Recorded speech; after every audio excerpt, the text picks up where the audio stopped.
आज हम आप लोगों के सामने एक वीडियो पुनः लेकर के आ रहे हैं। इस वीडियो का उद्देश्य है कि संपूर्ण मानवीय सभ्यता,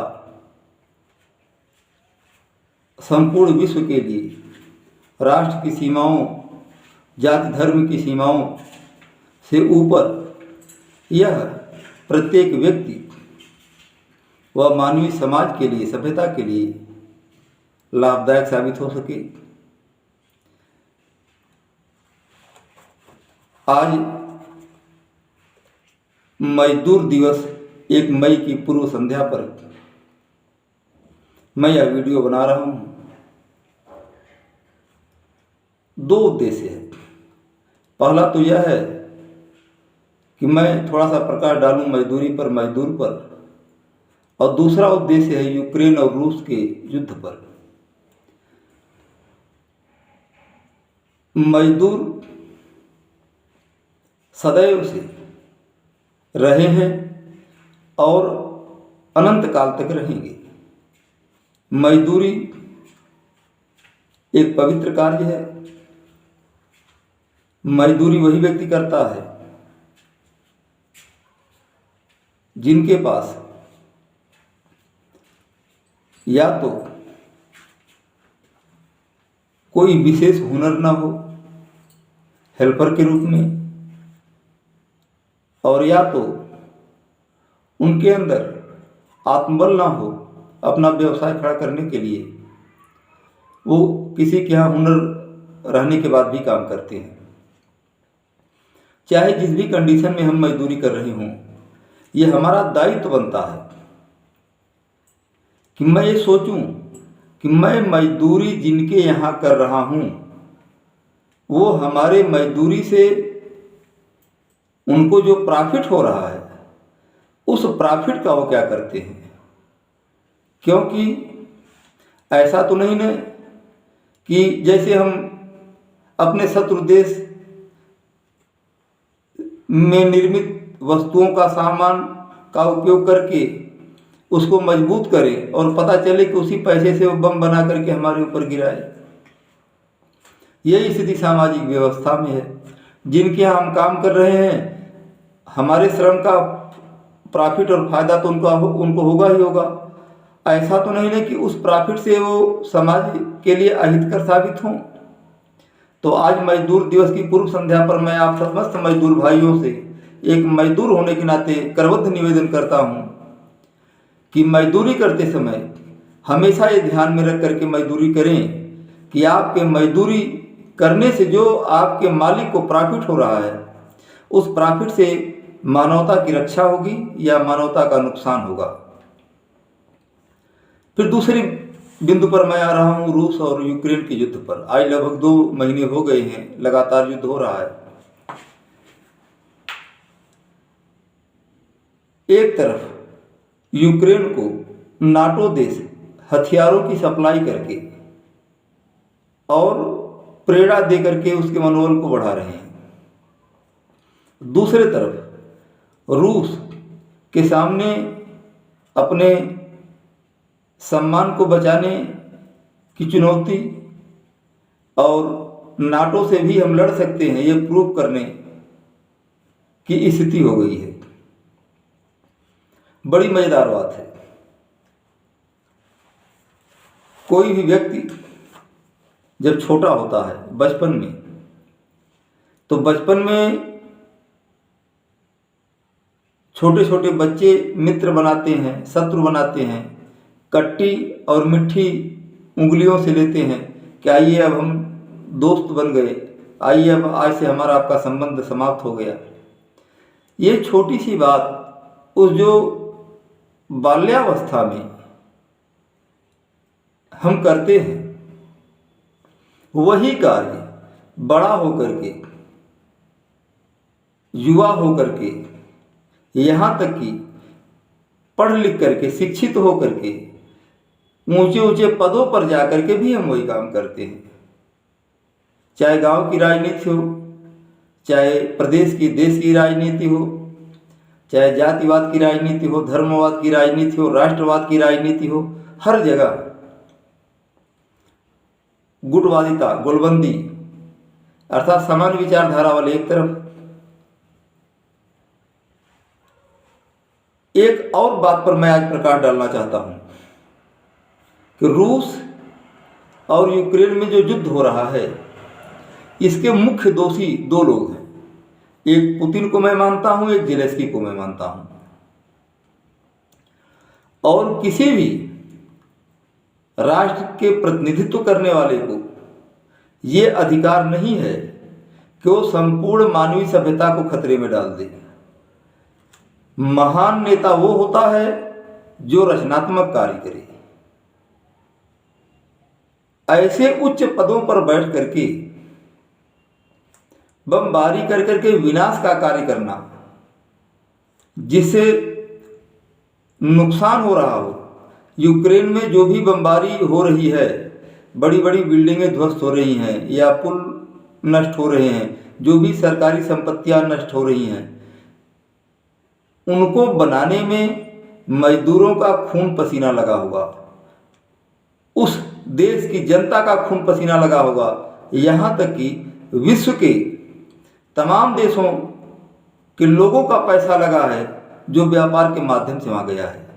वो ज़ेलेंस्की के बाप की बपौती का पैसा नहीं है जिसको नष्ट करवा रहा है, और ना तो पुतिन के बाप की बपौती का पैसा है कि जिसको नष्ट कर रहे हैं। क्या जितना बम गिरा करके वायुमंडल में जो ग्लोबल वार्मिंग करेंगे, जो सरकारी संपत्तियों का नुकसान करेंगे, क्या उसकी भरपाई पुतिन या ज़ेलेंस्की कर सकते हैं? कदापि नहीं कर सकते।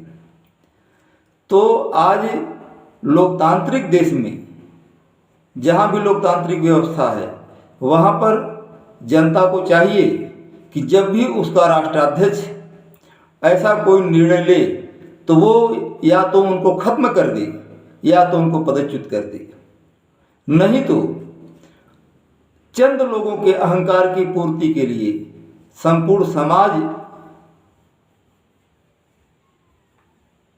परेशान और पीड़ित होगा। एक ही पद पर जब एक व्यक्ति बैठता है तो उसका रिजल्ट दूसरा होता है, और उसी पद पर जब दूसरा व्यक्ति होता है तो उसका रिजल्ट दूसरा होता है।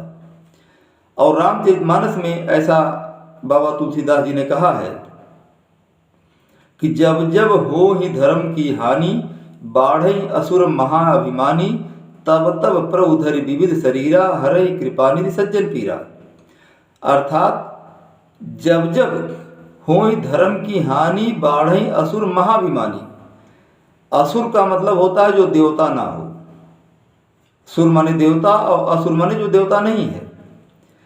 तो जो देवता नहीं है उसके अंदर अभिमान होता है, और जिसके अंदर अभिमान हो गया, मान लीजिए वो देवता नहीं है। और संपूर्ण युद्धों का मुख्य कारण सिर्फ अहंकार होता है। चाहे वो परिवार में हो, चाहे वो समाज में हो, चाहे एक देश का दूसरे देश से हो। आज जरूरत है वसुधैव कुटुंबकम की विचारधारा की। आज जरूरत है कि संपूर्ण पृथ्वी के लिए काम किया जाए। आज जरूरत है संपूर्ण ब्रह्मांड की सुरक्षा के लिए काम किया जाए। और जिस समय विज्ञान इतना विकास कर रहा हो, जिस समय धर्म अपने चरम पर हो, जितने भी धर्म विश्व में हैं इस समय उनकी स्थिति उत्थान की तरफ है, काफ़ी अच्छा है। चाहे जितने संप्रदाय हों, इतनी सारी अच्छाइयों के बाद ये स्थिति है कि छोटे बच्चों वाला काम अगर दो देश मिलकर के करें और उसमें तमाम देश सहयोग करें। अरे बम का अगर निर्माण हुआ है तो ये आतिशबाजी के लिए थोड़ा न हुआ कि जब मन करे तब किसी देश पर गिरा कर करके प्रयोग करना चालू कर दें। युद्ध हमेशा मानवीय सभ्यता के लिए नुकसानदायक है।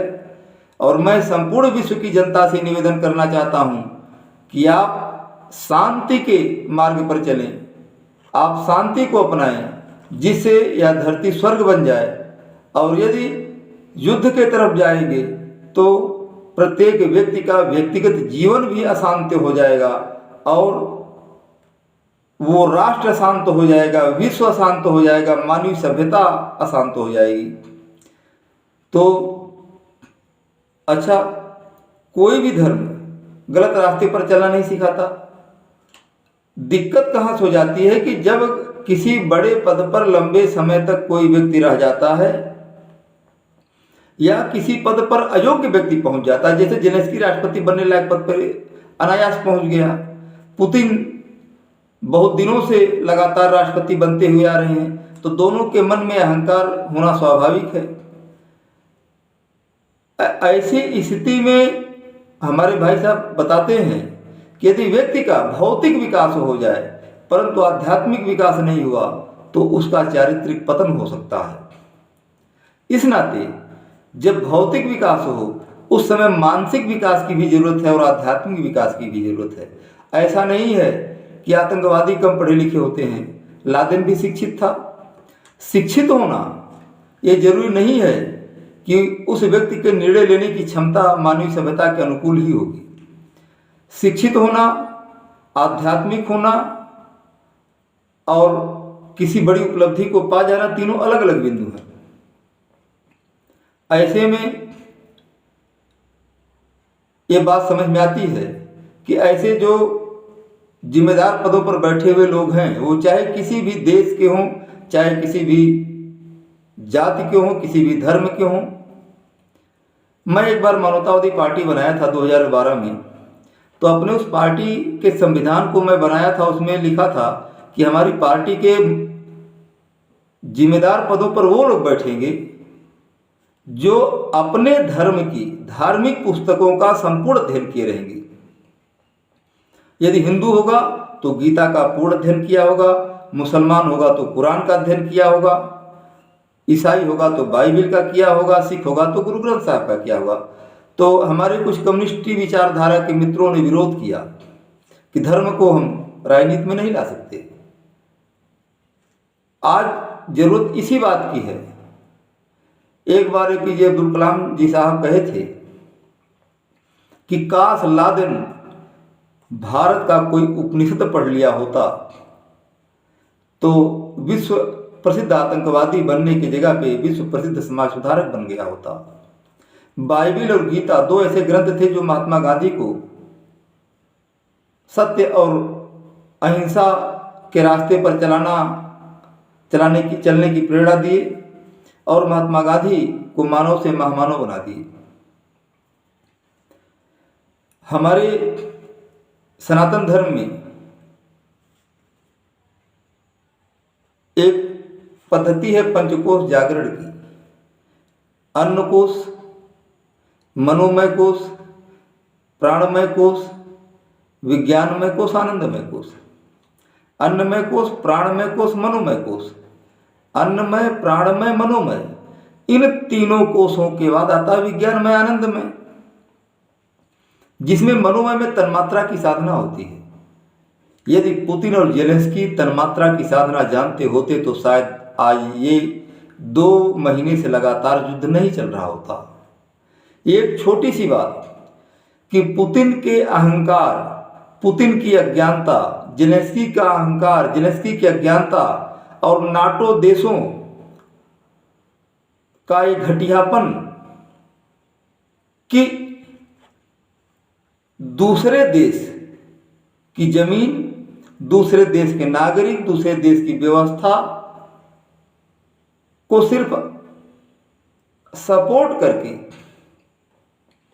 रूस को कमजोर करना, ये नाटो देशों का टारगेट है। अरे नाटो देश वालों, एक बार सोचो कि रूस भी इसी धरती का देश है। अगर रूस में अव्यवस्था होगी तो उसका परिणाम अमेरिका, ब्रिटेन, जर्मनी भी भुगतेगा। और यदि अमेरिका में कोई ऐसी घटना होती है तो उसका दंड भारत भी भुगतेगा। ये संपूर्ण विश्व की हवा एक है, संपूर्ण विश्व की धरती एक है, संपूर्ण विश्व का सूरज एक है, संपूर्ण विश्व का आसमान एक है। तो ऐसी स्थिति में अगर एक देश दूसरे देश से अनायास में युद्ध करने लगे, तो बाकी अन्य देशों का दायित्व बनता है, कर्तव्य बनता है कि उसमें हस्तक्षेप करके उस युद्ध को रोकें। और प्रयास तो ये किया जाए, एक प्रथा लॉन्च की जाए कि युद्ध से हर देश बचे, क्योंकि युद्ध हमेशा विनाशक होता है। हमारे हिंदुस्तान में, भारत में इतिहास गवाह है कि अशोक कलिंग पर चढ़ाई किया और एक दिन ऐसा आ गया कि कलिंग में सारे पुरुष युद्ध करते करते समाप्त हो गए। जैसे ही फाटक खुला, युद्ध प्रारंभ होने को हुआ, तो अशोक की सेना देखती है कि आज उधर से पुरुष नहीं, महिलाएं सर पर कफन बांध करके और हाथों में तलवार लेकर के आज मैदान में आई हुई है। तो अशोक के यहाँ तक सूचना पहुंची। अशोक कहे कि इसका कारण क्या है, तो ये पता चला कि आज पुरुष विहीन कलिंग हो चुका है। उसी दिन अशोक के हृदय में करुणा जागी और वह अहिंसावादी हो गए। तो किसी भी देश के ऊपर यदि कोई देश अनायास युद्ध थोप दे या चढ़ाई कर दे या वहाँ के लोगों को मार काट करके समाप्ति कर दे, तो ही अर्जुन वाली बात गीता में कि किसके लिए